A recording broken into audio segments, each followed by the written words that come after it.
पता ही था कि आएगा। और मेरा तो ये भी व्यक्तिगत रहा है कि इनको जाना चाहिए। इन्हें तो ईडी तो पूछती रहेगी आपसे। भाई ईडी के पास जहां तक मुझे जानकारी है, मैंने कुछ ये जितने अधिवक्ता है, लॉयर्स हैं, उनसे भी बातचीत टेलीविजन पे और जगहों पे सुनी है कि ईडी अगर आपको बुलाता है तो आपको जाना पड़ता है। तो मेरा ये है कि चले जाइए, इसको सब खत्म करिए। एक आध दो दिन लगेगा ज्यादा से ज्यादा। भाई आपको याद है खड़गे जी भी गए थे, ईडी में बुलाया गया था, सोनिया जी भी गई थी, राहुल जी भी गए थे। तो आपको जाना चाहिए। और अगर इनको कोई संदेह है और चीजों का तो उस समय देखेंगे। देखिए, मेरी जहां तक सोच है वहां तक यह है कि आप तहकीकात करें, आप बातचीत करें, वो ठीक है। लेकिन जो इन लोगों का भय है कि हमको अरेस्ट कर लेंगे, मुझे लगता है वो नहीं करना चाहिए सरकार को। आपको लगता है आगे चल के कि आपके पास केजरीवाल के खिलाफ सबूत हैं, आप उनके खिलाफ केस करना चाहते हैं, वो अलग बात है। लेकिन किसी चुने हुए मुख्यमंत्री के साथ उस तरीके का व्यवहार करना मेरे हिसाब से तो अनुचित होगा। लेकिन आपको कम से कम जाना तो चाहिए, अपनी बात कहिए और उसके बाद देखते हैं ईडी क्या करेगा।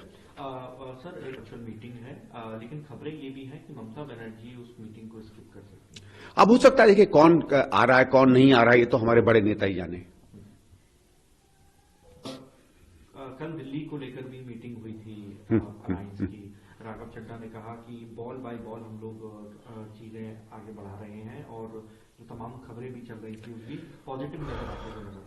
अब साहब ये ऐसे पॉजिटिव तो होगा। देखिए 2 मीटिंगें हो चुकी हैं और अब ये हम लोगों को नहीं मालूम है कि क्या चर्चा हुई है, कितनी सीटों पर होगी, क्या होगी। मैं तो बार बार इसको कह रहा हूं कि इसको जितनी जल्दी हो सके तय करें।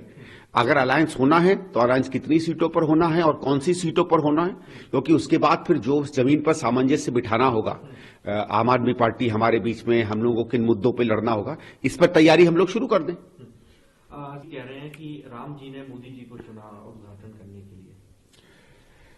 लिए। ये तो साहब थोड़ा सा इसमें मैं कोई टिप्पणी नहीं करना चाहूंगा। वो सम्मानित नेता हैं, अब राजनीति में भी नहीं हैं, लेकिन इस तरीके की टिप्पणी मेरे हिसाब से उचित नहीं है।